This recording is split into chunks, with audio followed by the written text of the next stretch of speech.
الحمد لله. الحمد لله على فضله وإحسانه، لا نحصي ثناء عليه، هو كما أثنى على نفسه. وأشهد أن لا إله إلا الله وحده لا شريك له، لا شريك له في ربوبيته ولا ألوهيته وأسمائه وصفاته. وأشهد أن محمدا عبده ورسوله، فاللهم صل وسلم وبارك على هذا النبي الكريم الذي أدى الأمانة ونصح الأمة وكشف الغمة وجاهد في الله حق الجهاد حتى أتاه اليقين، وعلى آله وأصحابه الطيبين الطاهرين ومن تبعهم بإحسان إلى يوم الدين. ثم أما بعد، إخوة الإيمان، أحييكم بتحية الإسلام، وتحية الإسلام السلام، فالسلام عليكم ورحمة الله وبركاته. نسأل الله سبحانه وتعالى أن يتقبل صيامنا وقيامنا وسائر أعمالنا، وأن يغفر لنا ذنوبنا. يقول الحق تبارك وتعالى في محكم تنزيله: يا أيها الذين آمنوا أنفقوا من طيبات ما كسبتم ومما أخرجنا لكم من الأرض ولا تيمموا الخبيث منه تنفقون. إخوة الإيمان، بحول الله سبحانه وتعالى سنشرع في سلسلة دروس حول موضوع في غاية الأهمية، موضوع له فضله في الدنيا وكذا في الآخرة. سنتكلم بحول الله سبحانه وتعالى عن فضل الصدقات، عن الصدقة عموما. إخوة الإيمان، خاصة الصدقة في السراء والضراء، خاصة في مثل هذه الظروف التي تمر بها البشرية جمعاء، ظروف هذا الوباء الذي ابتلانا الله سبحانه وتعالى به. هذه الظروف ظروف الحجر الصحي، وكذلك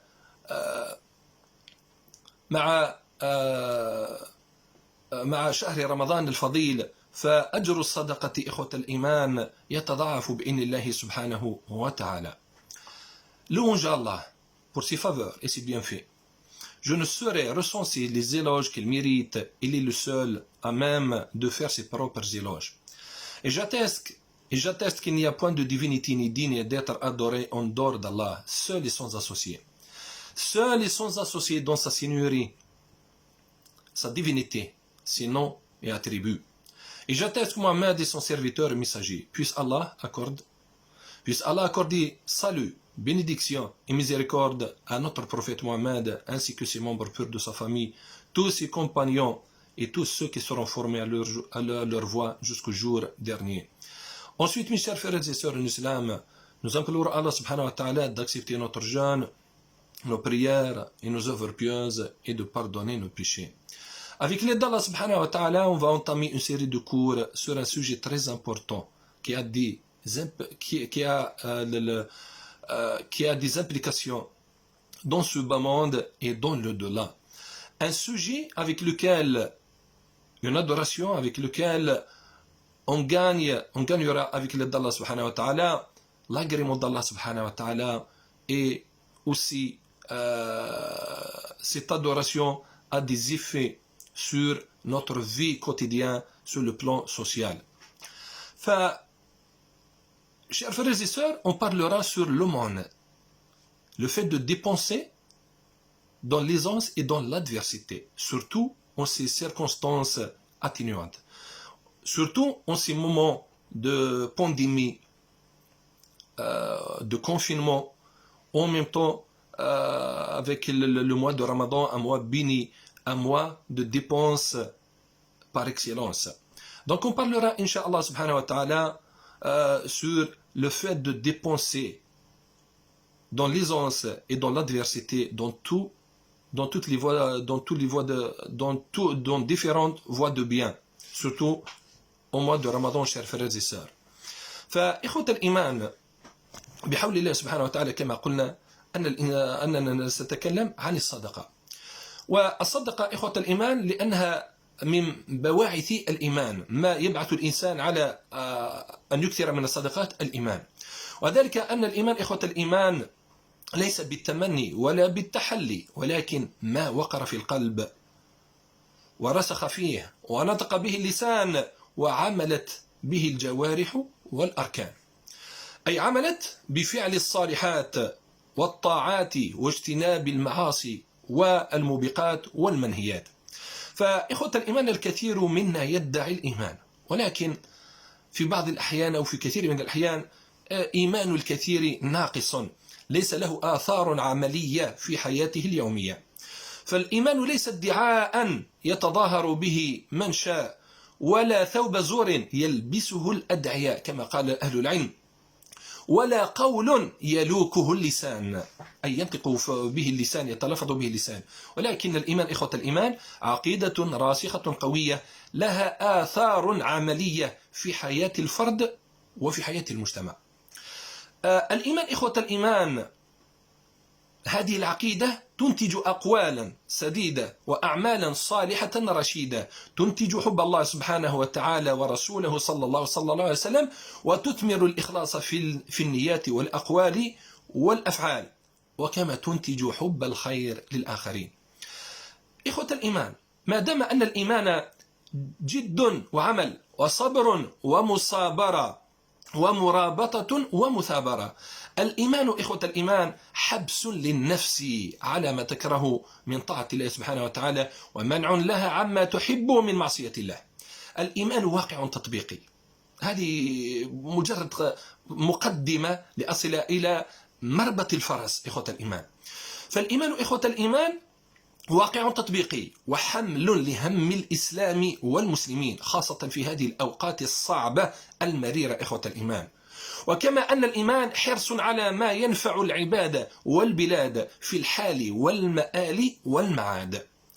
فمن جوانب الإيمان العملية ومن صفات المؤمنين والمتقين الفعلية التي أشاد بها الله سبحانه وتعالى وذكرها في القرآن الكريم صفة الإنفاق والصدقة إخوة الإيمان، خاصة الإنفاق في سبيل الله في مختلف أوجه الخير، خاصة في السراء والضراء، خاصة في الأوقات العصيبة، في الأوقات الصعبة التي يحتاج الفقراء والمساكين إلى صدقة الأغنياء والذين وسع الله سبحانه وتعالى في رزقهم.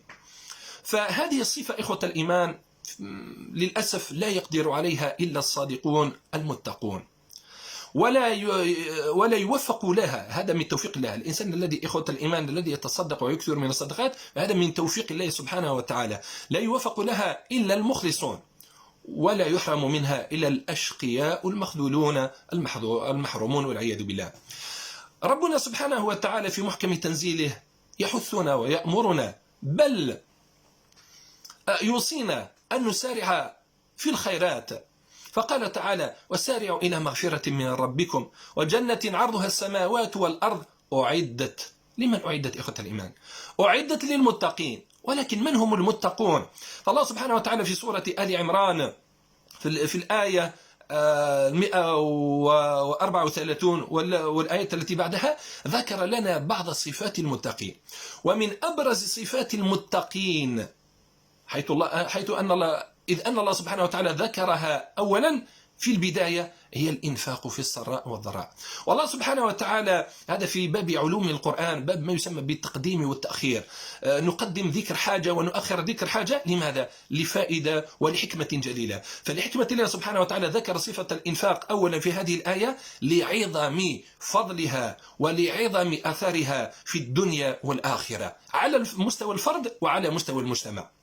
فقال سبحانه وتعالى: وسارعوا إلى مغفرة من ربكم وجنة عرضها السماوات والأرض أعدت للمتقين الذين ينفقون في السراء والضراء. ثم ذكر صفات أخرى لعباد الله الصالحين. فإخوة الإيمان، صفة الإنفاق هي من أبرز صفات المتقين، خاصة في هذه الأوقات الصعبة، وخاصة في شهر رمضان تتضاعف فيه الحسنات كما أخبرنا النبي عليه الصلاة والسلام في أحاديث كثيرة. فعلينا أن نغتنم هذه الفرصة إخوة الإيمان. كذلك يقول النبي عليه الصلاة والسلام حاثا إيانا، يحثنا النبي عليه الصلاة والسلام على الإنفاق في سبيل الله والمسارعة إلى الخيرات.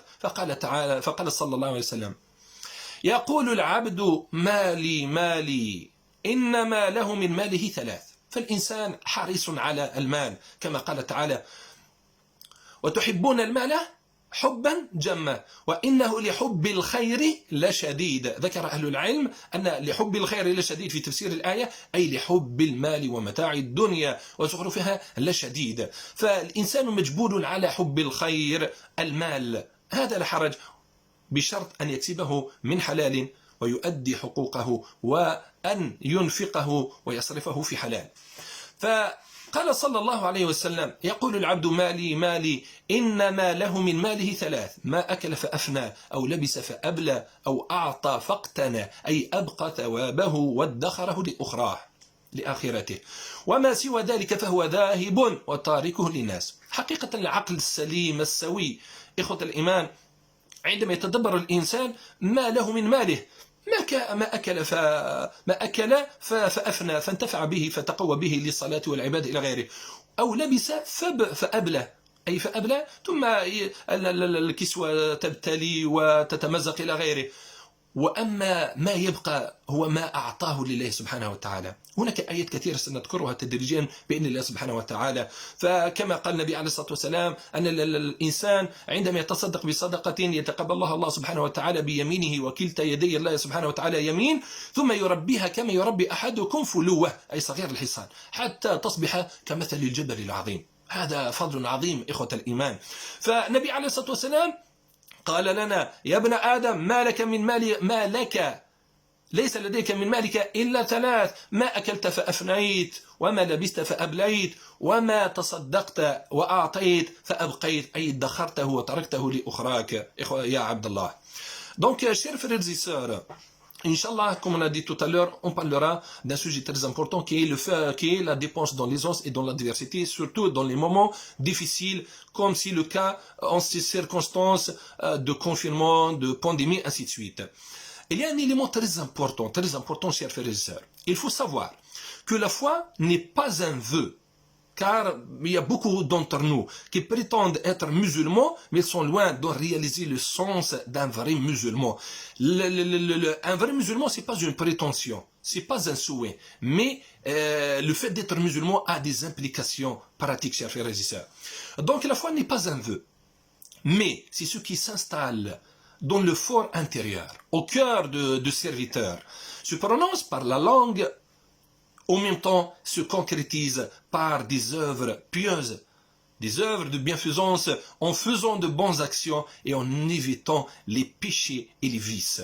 Donc, chers frères et sœurs, la foi se base sur trois piliers. Ce qu'il y a dans nos forts intérieurs, c'est une conviction, chers frères et sœurs, prononcée par nos langues et concrétisée par nos œuvres pieuses, chers frères et sœurs. Donc la foi n'est pas une simple revendication ou prétention, mais la foi, c'est une conviction profonde et forte, bien établie, qui a des implications pratiques dans la vie de l'individu et de la communauté, chers frères et sœurs, qui engendre l'amour d'Allah subhanahu wa ta'ala et de son messager, et qui génère la bienfaisance à autrui, surtout dans les moments difficiles, chers frères et sœurs. Allah subhanahu wa ta'ala, dans le noble Coran, dans le chapitre de la famille d'Imran, Allah subhanahu wa ta'ala nous enjoint à se précipiter, à faire la concurrence, à courir, à faire la concurrence dans le fait de dépenser dans l'aisance et dans l'adversité, chers frères et sœurs. Car parmi les caractéristiques des personnes pieuses par excellence citées par Allah subhanahu wa ta'ala dans le verset suivant, dans le sens rapproché du verset, et concourez au pardon de votre Seigneur et un jardin, un paradis large comme les cieux et la terre, préparé pour les pieux. Préparé pour les pieux. Et parmi les caractéristiques des pieux, vous allez écouter le restant de versets.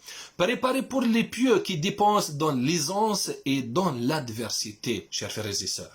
Donc, chers frères et sœurs, le fait de dépenser dans l'aisance et dans l'adversité, ça fait partie des caractéristiques des personnes pieuses. En même temps, parmi les aspects pratiques de la foi, parce qu'on a dit que la foi, c'est pas une simple prétention, mais c'est une conviction profonde et forte qui a des implications pratiques dans notre vie quotidienne sur le plan individuel et sociétal, chers frères et sœurs. Donc, parmi les pratiques et les aspects pratiques de la foi, le fait de dépenser de son argent, de son bien, qu'Allah subhanahu wa ta'ala t'a donné pour les pauvres, les nécessiteux, les diminués, surtout dans les moments de détresse. Le prophète sallallahu alayhi wa sallam, dans un hadith rapporté par l'imam muslim, nous enjoint, chers frères et sœurs. Nous enjoint en même temps, c'est une mise au point. Il nous met, il veut nous faire une mise au point pour se rendre à la raison, pour être raisonnable dans ce bas monde, chers frères et sœurs. Le prophète sallallahu alayhi wa sallam a dit, le serviteur dit, c'est mon argent, c'est mon bien, c'est mon argent. Cependant, il n'a de ses biens que trois choses. Le serviteur, tout fils d'Adam, ne tire de ses biens que trois choses, chers frères et sœurs. Ce qu'on appelle la notion de l'utilité, ce qui lui sera utile dans sa vie et dans le delà. Dans les sciences économiques, on nous a enseigné la théorie de l'utilité. Quelque chose qui n'est pas utile n'a pas de valeur, chers frères et sœurs. Donc, ce qui lui est utile dans ce bas monde et dans le delà, il n'y a que trois choses. Une nourriture à consommer, un habit à user, une aumône à donner pour plaire à Allah, alors que tout le reste de son argent sera abandonné aux gens, sera laissé pour les héritiers. Et peut-être les héritiers vont même pas rappeler, vont même pas faire de bien avec cet argent. Au contraire, peut-être ils vont causer que de tort pour soi-même, autrui. Donc, dans ce hadith, le prophète sallallahu alayhi wa sallam, ikhwat al-iman, nous rappelle parmi les caractéristiques des personnes pieuses, le fait de dépenser dans l'aisance et dans l'adversité. Inch'Allah, avec l'aide d'Allah subhanahu wa ta'ala, on parlera petit à petit à travers des versets coraniques et des paroles prophétiques sur les mérites de la dépense dans l'aisance et dans l'adversité. Après, Inch'Allah, on parlera aussi sur l'aumône de la rupture de jeûne de Ramadan. سنتكلم كذلك إخوة الإيمان حول زكاة الفطر وبيان بعض أحكامها. فإخوة الإيمان كما قلنا آنفا أن من أبرز صفات المؤمنين المتقين الصادقين الإنفاق في السراء والضراء. والله سبحانه وتعالى إخوة الإيمان ضرب لنا أعطى لنا مثلا عظيما في هذه الصفة، ألا وهو النبي عليه الصلاة والسلام. النبي عليه الصلاة والسلام هو قدوتنا وأسوتنا الذي أمرنا أن نقتفي أثره وأن نتبع هديه وأن نحيي سنته إخوة الإيمان. فكان النبي عليه الصلاة والسلام ينفق نفقة من لا يخشى الفقر، سبحان الله.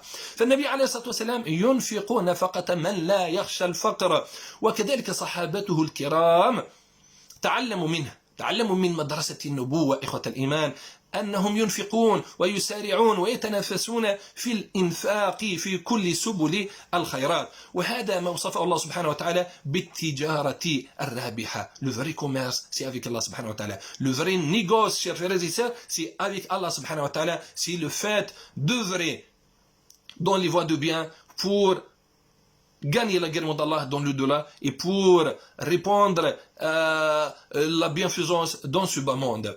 Donc, chers frères et sœurs, parmi les caractéristiques, comme on a dit tout à l'heure, des personnes pieuses, c'est le fait de dépenser dans l'aisance et dans l'adversité. Dans un autre hadith, le prophète sallallahu alayhi wa sallam nous enjoint, il veut nous inciter, nous encourage à dépenser, ne serait-ce en donnant au aumône un morceau de date.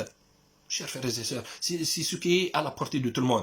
Donc, le prophète sallallahu alayhi wa sallam a dit dans le hadith rapporté par Bukhari, moi ou Muslim, protégez-vous de feu, ne serait-ce qu'en donnant au aumône sadaqa un morceau de date. النبي عليه الصلاة والسلام قال اتقوا النار ولو بشق تمرة ولو بنصف تمرة إخوة الإيمان. هذه هي الصدقة ما يسمى بالتجارة الرابحة مع الله سبحانه وتعالى.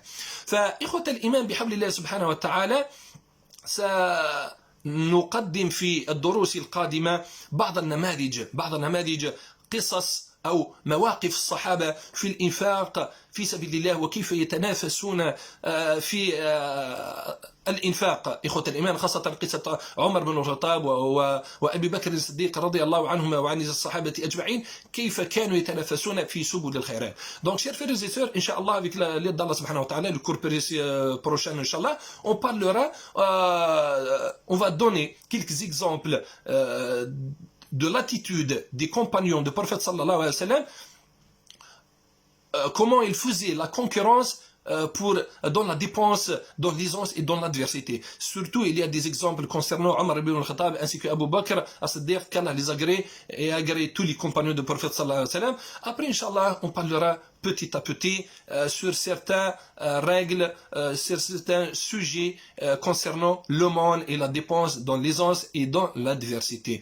Nous implorons Allah subhanahu wa ta'ala de nous faciliter la guidance et de nous faciliter la dépense dans l'aisance et dans l'adversité. Nous implorons Allah subhanahu wa ta'ala d'agréer, d'accepter notre jeûne, nos prières, notre vie nocturne, ainsi que de nous pardonner. Amin ya Rabbil Alamin. فنسأل الله سبحانه وتعالى أن يتقبل صيامنا وقيامنا وسائر أعمالنا وأن يغفر لنا ذنوبنا. نسأل الله سبحانه وتعالى أن يجعلنا من الذين ينفقون في السراء والضراء، الذين يتنافسون في فعل الخيرات، خاصة في هذا الشهر المبارك. إخوة الإيمان، تتضاعف فيه الحسنات. نسأل الله سبحانه وتعالى أن يتقبل منا، وبارك الله لي ولكم، والسلام عليكم ورحمة الله وبركاته. إلى الدرس القادم بحول الله وقوته.